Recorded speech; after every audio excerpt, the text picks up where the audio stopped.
Yeah, welcome back, everyone. So, before we disperse for a quick water break, we did touch a point on the prompts that and the readiness that Neelasha had kind of, were thinking, and that's how she presented herself. She kind of, articulated and orchestrated all her experience on from dancing to volunteering. So that's how she presented herself. So deep diving into that and continuation on that aspect, let's move on to the recommendation, which is very very important. So how did you kind of craft out your line of recommendation? What did you do, kind of you're recommended to know about yourself? So yeah, throw some light on that, Nilasha. Yeah, so when it came to my recommendations, I focused on teachers that I had the most connection with and that I just engaged the most in their class and also had something to do with what I wanted to major in. So NCSM, they actually offered biomedical engineering classes. Mm-hmm. So I got a recommendation from my teacher, my biomedical engineering teacher, which obviously definitely helped because I'm going to major in biomedical engineering, so it was nice to have somebody who actually worked in that profession give me a recommendation. Mm-hmm. And then I also took French at NCSSM, and I got a recommendation from my French teacher to also show that Mm-hmm. I had passion for the humanities and for foreign language and stuff like that. Mm-hmm. So yeah, I think if you can try to get a recommendation from uh, like a subject that is related to what you want to major in. Mm-hmm.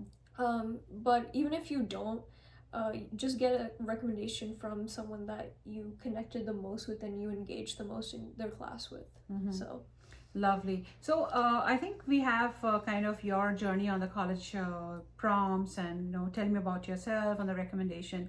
One thing that I'm very interested to know, Nilasha, is with regards to club, because you're not coming from a very conventional high school. 4 years of a conventional high school. It's you had a rigorous program. You're from SSM. So mhm. yeah, how was your club lineup?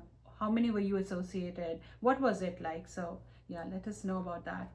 Yeah, so I think especially for college admissions, like people who are reading over college apps and stuff, what's more important to them is not how many clubs you're in, but mainly if you're like a leader in those clubs, if you have some sort of leadership role.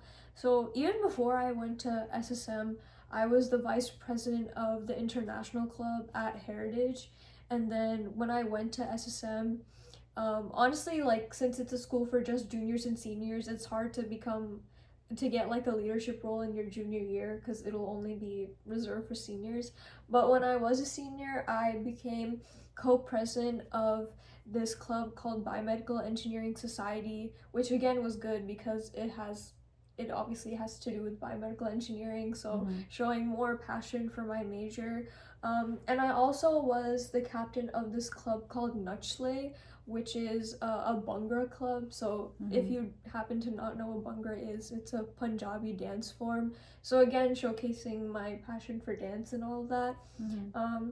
So yeah, definitely try to be very involved with clubs that relate with your specific passions, with your specific major. Mm-hmm. Because if you're applying as like a biology major and the only thing that colleges see on your application is like DECA or FBLA, which are all like business oriented, they're Mm-hmm. gonna be confused. So Mm-hmm. try to be a leader in clubs that Mm-hmm. you actually have a genuine passion for and that you want to keep pursuing in college. Mm-hmm.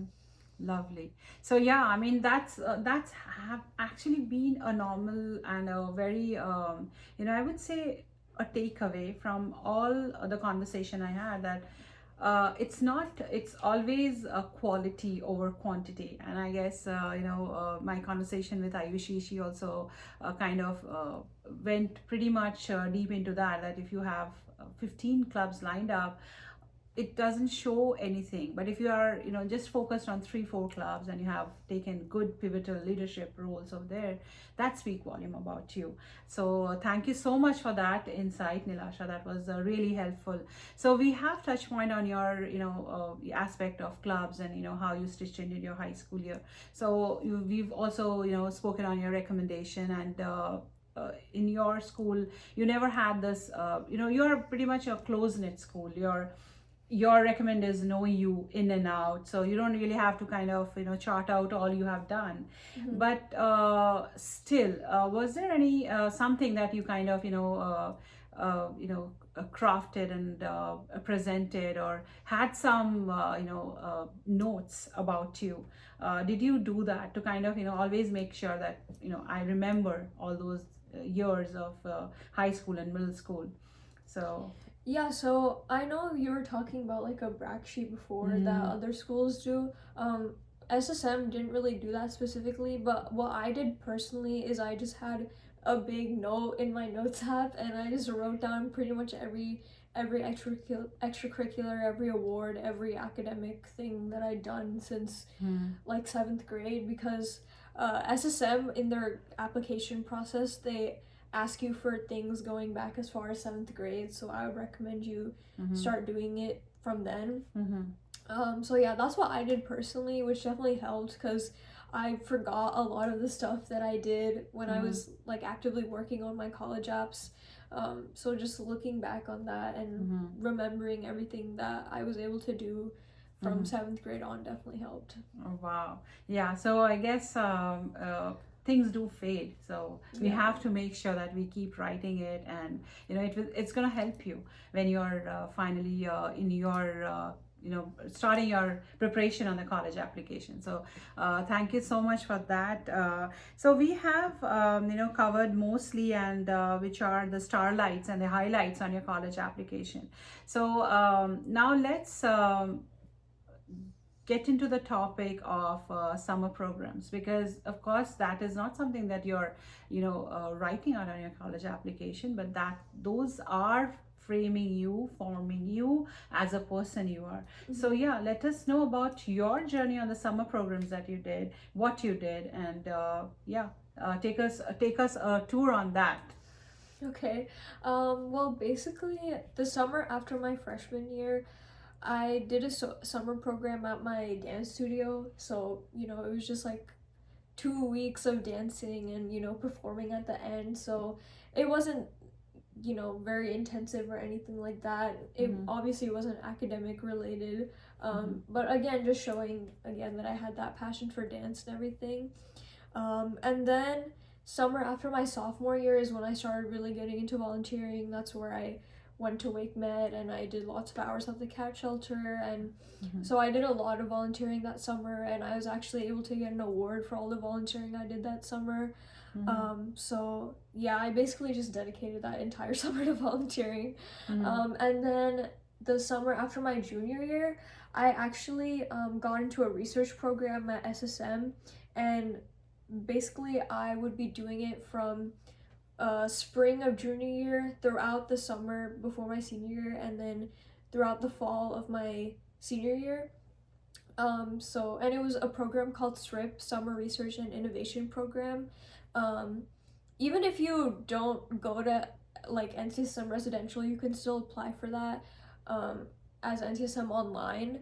So I would definitely recommend looking into that. But I was part of the research and biology program at SSM, which you can't do from outside of SSM. So I did that for 3 weeks that summer. And then I also did more volunteering, obviously. So yeah. Wow, lovely. So that's something, some journey, I would say. So we have kind of elaborated on all the aspects of which kind of goes on to form our college application and help us stand out. So moving on to our the next, we had so many supplement prompts that you have, right? So was there any kind of is there any some throwback from your end that you would like your viewers to know, that how you have to channelize your thoughts and ideas, or anything that comes to your mind. Let us know on that. Yeah, so I would say that my biggest advice for supplementals specifically is to write about something different in each of your essays, because even though I've done so much dance, I already wrote about it in my personal statement, so I tried to not write about dance again in my supplemental essays. And I would say for all of you to do the same thing, to try to focus on different aspects of yourself in each essay, because if the college admissions reader just reads the same thing over and over again, like they're not going to think you're a very you know unique person. So Yeah. yeah. And that's a slip from my end. But then all these preparations, when did you start off? Like, I know students that I have a conversation with, they have started as early as in their 11th grade. How was your and then there were students who have also said that we didn't start before summer of on our senior year. Yeah. So how was your start off? That I have to go through this grind, so let me start off. So when did you start? Yeah, so I started writing my essays in the summer before senior year, which I would definitely recommend. Like, no matter how many colleges you're applying to, it's just so much easier to get your personal statement like out of the way before school starts. Especially because I think first semester senior year, at least for me, was still like really rigorous, and it was just hard for me to focus on classes and extracurriculars and college apps at the same time. So definitely just try to make yourself less miserable during the school year, and at least get your personal statement out of the way during the summer. Obviously you don't have to like completely disregard it after the school year starts. Like even though I had mostly finished mine before school started, I still tweaked it a lot, like after talking to my counselors and everything during the school year. And then supplementals is definitely something that I worked on throughout the school year, especially because like early action deadlines and stuff, especially for like the UNC schools, like they're on like mid-October. So that's something that I really had to focus on during my first few months of senior year. And then I dedicated, thankfully SSM gives us a very extensive winter break, so I spent that entire winter break just finishing all my supplementals. And then yeah. Wow, interesting. So, knock out as soon as you can, because you don't want to get miserable. So, I think Neelasha also gave us a tagline that, knock out, you don't want to be miserable, because they are all also running on a deadline. And so you don't want to lose out on the opportunity. So, it's better that you prepare fast and first, and don't lose out the opportunity of because many a times that I've had a conversation that counselors do scrap your tell me about yourself, because they say that it's not projecting out of what a person you are, so you have to write something else. So then you get that room to do it, and if you are doing it very last minute, then that room is not there. So it's always advisable to prepare yourself and do it, and you have some room of tweaking. As Neelasha said, that you have to tweak a lot. It's just not one essay and you're done with. So that was a very, very good insight, and we have a lot more on do's and don'ts, because Neelasha is coming from a very different organization of school and management. And so in our last episode with Neelasha and conversation with her, we'll bring all that for you. So don't go anywhere. Again, you have to go for a quick water break and come back, and then see you soon.